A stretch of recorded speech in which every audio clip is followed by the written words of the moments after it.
Hello.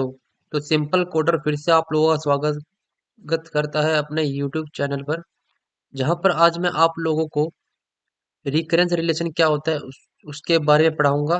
कितने type के recurrence relation होते हैं सब कुछ बताऊंगा, बेसिक से एडवांस तक, जो कि हमारी सीरीज अभी चलती आ रही है। तो बेसिकली आज हम क्या करेंगे रिकरेंस रिलेशन में। तो इससे पहले जो भी हमने क्वेश्चन वीडियोस किए थे उनके कुछ क्वेश्चंस यहाँ पे मैंने दे रखे हैं, तो इनको आपको पहले सॉल्व करो। Which complexity classes indicated algorithm which quadratic time complexity? बताना है हमको यहाँ पर complexity classes indicate algorithm with quadratic time complexity की बात बताना है। तो इसका राइट जो आंसर वो है option C, N square, O N square जो होता है ना इसका, ये आपका राइट आंसर हो, ऑप्शन सी। नेक्स्ट क्वेश्चन क्या है हमारा, which what does it's mean when an algorithm has the exponential time complexity? हम उसको क्या बोलते हैं? तो बेसिकली क्या है, इसका जो राइट आंसर आपका क्या है, option D, it's run time growing rapidly with the size of our input के हिसाब से वो बढ़ता है कि कितना इनपुट हमने साइज दे रखा है।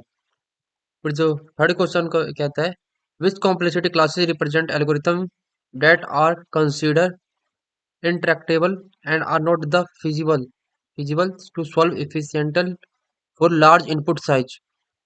तो इसका राइट आंसर क्या है, इसका भी राइट आंसर क्या होगा, ऑप्शन डी होगा, O n the power to the power n होगा इसका राइट आंसर, ये ऑप्शन डी इसका राइट आंसर है।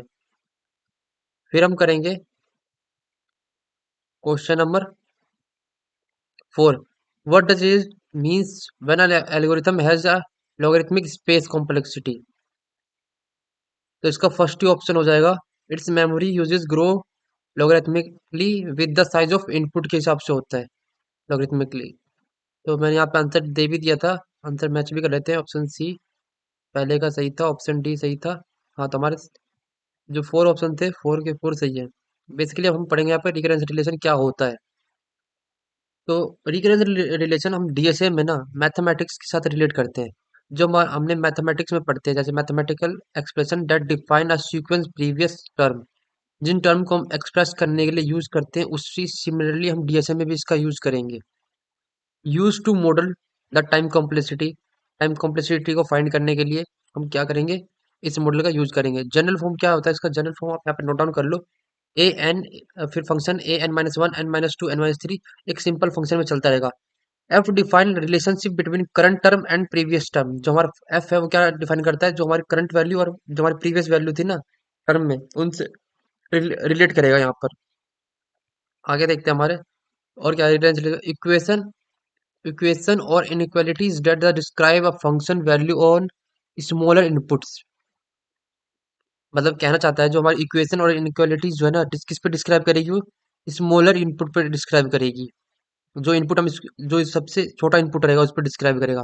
To solve obtain a function define on the natural number that the satisfy the recurrence relations.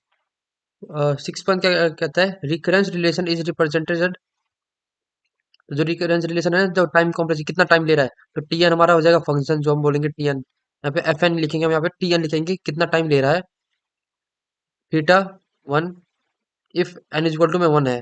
उसके बाद जो हमारा रिकरेंस रिलेशन जो डिस्ट्रीब्यूट हो जाता है किसके फॉर्म में होता है, एन बाई टू, फिर N by four, N by eight, मतलब उसकी power N N the power के।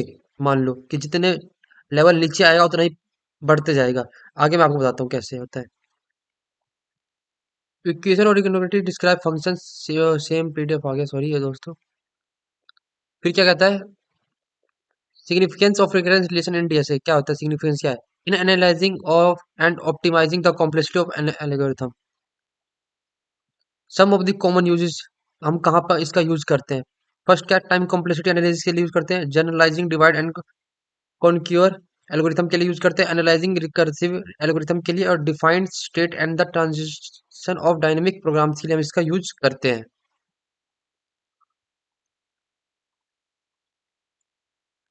सम more example of recurrence relation, कुछ ऐसे एग्जांपल जिनका हमने अपने कोर्स में देखेंगे, जब हम sorting करते हैं या फिर टावर ऑफ द हेनोई करते हैं, उन जगह पे भी हम क्या करते हैं, रिकरेंस रिलेशन का यूज करते हैं। अब देखेंगे जो बेसिकली जो हमारा रिकरेंस रिलेशन होता है ना, वो फोर टाइप के होते हैं। कौन कौन से, by substitution method, iteration method, recurrence trees and master method. तो हम जो ये सेकंड वाला है वो उतना मेन नहीं है, जो जो कि कॉलेज के एग्जाम में नहीं आता, बट जो हमारा फर्स्ट है substitution method, recurrence trees and master method, ये बहुत इंपॉर्टेंट है, जो इसमें से हमेशा आपकी यूनिवर्सिटी या गेट्स के जो एग्जाम होंगे इसमें क्वेश्चन पूछे जाएंगे। तो हम देखते हैं सबसे पहले सब्स्टिट्यूशन मेथड कैसे सॉल्व करेंगे रिकरेंस रिलेशन से।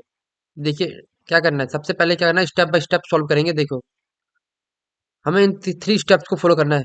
हमें गैस करना पड़ेगा the form of the solution, किस फॉर्म में सॉल्यूशन आएगा। वेरीफाई द इंडक्शन, जो हमारा इंडक्शन होगा। उसके बाद सॉल्व द कांस्टेंट, जो कांस्टेंट है उसको सॉल्व करना पड़ेगा। रिकरेंस ट्री मेथड में कैसे करेंगे, tree is a graphical representation and illustrate execution flow recursive functions के फॉर्म में हमारे पास जो होगा डाटा, एक ग्राफ या ट्री के फॉर्म में होता है, सॉरी ट्री के फॉर्म में होगा। Visual breakdown and recursive calls करना पड़ेगा, showing causing of the progressing of an algorithm, helping analysing time complexity and understanding recurrence progress को हमें समझना पड़ेगा, हमें इन स्टेप को फॉलो करना पड़ेगा। फिर क्या है ट्री मेथड के लिए, note represented as the particular recursive calls करना पड़ेगा, initials call at the top, subsequent calls branching में करना पड़ेगा, tree growing downward forming the hierarchical structure, the branching factor of each node depends on the number of recursive call made within the function. Additional, the depth of the trees corresponding to the number of recursive call before reaching the base case. हमें जब तक solve करना पड़ेगा, starting में आपको overall बताता हूँ। हमें ऊपर से जब हमारा जो नोड है जहाँ पे हमारी रूट है ट्री का, वहां से लेके हमें नीचे बॉटम बेस तक आना पड़ेगा सॉल्व करते करते अपने जब हम रिकर्सिव करेंगे। ये कैसे करेंगे मैं आगे आपको बताता हूँ कैसे करेंगे, अभी आपको समझ में नहीं आ रहा है, बट आप थ्योरी थ्योरी देख लो। डिफरेंट मेथड जो है रिकर्सिव ट्री मेथड का बेस केस से आगे, फिर the base case serve the term condition, जो उसका टर्म एंड कंडीशन उसको देखेगा for the recursive function. It define the point at which the recursion stop and the function start returning value, जो value हमारे दे उसको रिटर्न करना start कर देगा वो वहां से। In the recursive tree the nodes represent the base case are usually as leaf node, as they do not result in the further recursive calls। देखो इस तरह से हमारा होता है रिकर्सिव ट्री। हमारा ये ट्री बनता है, इसको हम बोलते हैं रूट, जो कि हमारा नोड होता है। यहाँ से स्टार्टिंग करते हैं, स्टार्टिंग हमारा जाते रहता है, उसके बाद हम वापस अपने कहाँ पे आ जाते हैं, अपने एंड, यहाँ पे एंड करते हैं हम इसको। Direction of an arrow order to the execution of a function cell, the execute depth first manner, top to bottom, left to right हमें जाना पड़ेगा। रिकर्सिव ट्री मेथड देखो मैंने क्या बताया था आपको, स्टार्टिंग में एन, उसके बाद n बाई टू, फिर n बाई फोर, n/8, इस लेवल में हमारा क्या होगा, रिकर्सिव ट्री जो हमारे क्या करते हैं, लगते रहते हैं क्वेश्चन, मतलब डिस्ट्रीब्यूट होते रहते हैं जब तक उसको फाइंड आउट नहीं हो जाता है। सबसे ऊपर वाले को level level zero, level one, level two and level log N तक जाएगी इसकी वैल्यू। अब देखो ऊपर वाला जो है यहाँ पे, यदि टू की पावर जीरो यानी क्या है, वन हो गया, तो यानी एन, फिर N by two, N by four, जितने नीचे जाते रहेंगे पावर एन की उतनी बढ़ती रहेगी, उस हिसाब से यहाँ पे हमारी उतनी डिस्ट्रीब्यूशन होते रहेंगे। Recursively calculate the height of tree, अगर हमें कैलकुलेट हाइट ऑफ ट्री करना है तो जितने हमारे डिस्ट्रीब्यूशन हुए वही उसकी हाइट ऑफ ट्री हो जाएगी इक्वल। यहाँ पे लिख रखा है here n by two by k is a problem size at least level to the reach equal to, क्या होगा आपके ट्री, उसकी जो हाइट है उसके उतने उतना हमारा हाइट होगा। रिकर्सिव ट्री मेथड के कुछ calculated height of the trees के हमें कैसे क्वेश्चन करने हैं वो यहाँ पे दे रखे हैं स्टेप टू में, तो ये इतना मेन नहीं है। फिर हमारा क्या होता है different method to solving recursive relation. देखो calculate the cost at each level, हमें ईच लेवल का जितना कोस्ट वो हो जाए ना, कोस्ट वहाँ पे उसको मेजर करना पड़ेगा। कोस्ट ऑफ लेवल जीरो यानी के की value zero, to sub problems are मर्ज, वहाँ पे दो ही प्रॉब्लम आएंगे, दो प्रॉब्लम मतलब देखो यहाँ पे दो ही प्रॉब्लम आए, n by two, N by two, फिर नीचे गए के की पावर टू और two, two two power four, यानी यहाँ पे कितने प्रॉब्लम है, one two three four problem हमारे पास अकर हो गए। उसी तरह और नीचे जाएंगे तो हमारे पास एट प्रॉब्लम्स, हमारे प्रॉब्लम्स ऐसे ही आगे इंक्रीज बढ़ते रहेंगे जब तक हमें अपना जो हमने सेट कर रखा है वो हमें ना मिल जाए।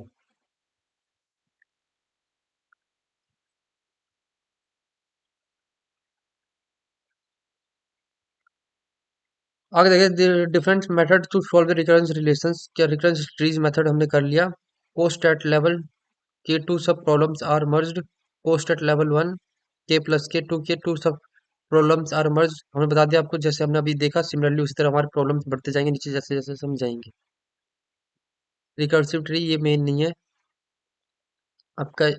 यहाँ पे ये भी जो सम है उसको सम कर देंगे लास्ट में, हमारा लास्ट मेथड यही कहता है। मास्टर मेथड आ गया यहाँ पे। जो हमारा मास्टर मेथड है वो क्या कहता है, जो हमारी प्रॉब्लम्स है जितने भी प्रॉब्लम्स है उसको क्या करेगा। देखो यहाँ दिखाता हूँ। Let n is a defined non negative integers by the recurrence. N is the size of the problem, जो भी एन हमारा साइज ऑफ द प्रॉब्लम है। A is the number of sub problems in the recurrence, जो नीचे हमारी जो value बढ़ती जा रही है N by two N by four, वो हमारे क्या सब प्रॉब्लम्स है। A is the number of the sub problems and divide by B is the size of each sub problems. Here is assumed all the subproblems are essential the same size. Fn is the sum of the work done outside the recurrence calls, which includes the sum of dividing the problems and the sum of combines the solution of the subproblems. The last में हमको क्या करना है function में सब problems और जो सब प्रॉब्लम्स और प्रॉब्लम्स उनको क्या करना है ऐड कर देना है। It is not a possible always bounded the function according to the requirement, so we make three cases. Each will be tell us what kind of bounded by can apply on the function. तो इस तरह से master method को भी हम क्या करेंगे solve कर देंगे।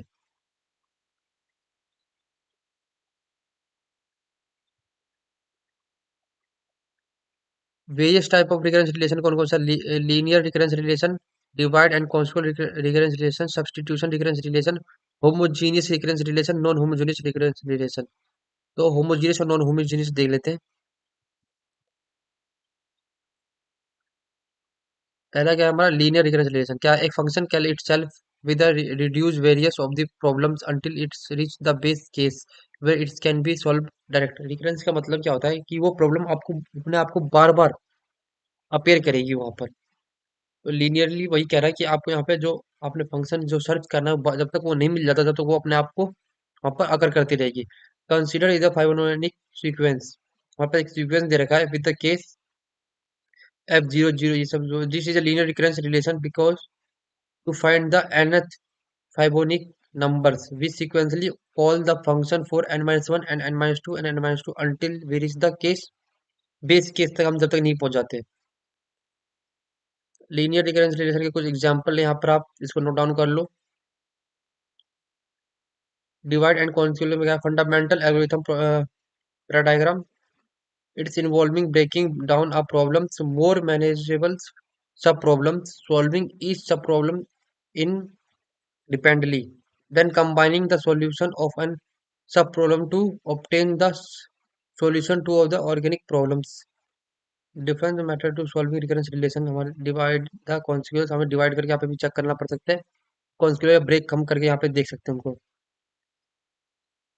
होमोजीनियस रिकरेंस रिलेशन क्या होता है, होमोजीनियस में क्या होगा हमारा homogeneous recurrence relation of order k is represented with the consider the above equation equate with zero.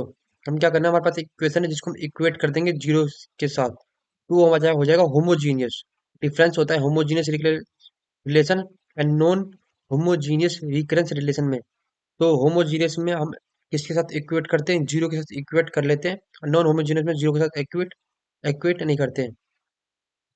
Right hand side non equal to zero मतलब जीरो के बराबर नहीं होना चाहिए वैल्यू, ये किसी फंक्शन के बराबर ही वैल्यू को हम रखते हैं सॉल्व करने के लिए। Where G a function that introduce a term not depend on the previous term, the presence of G N marks the recurrence non homogeneous.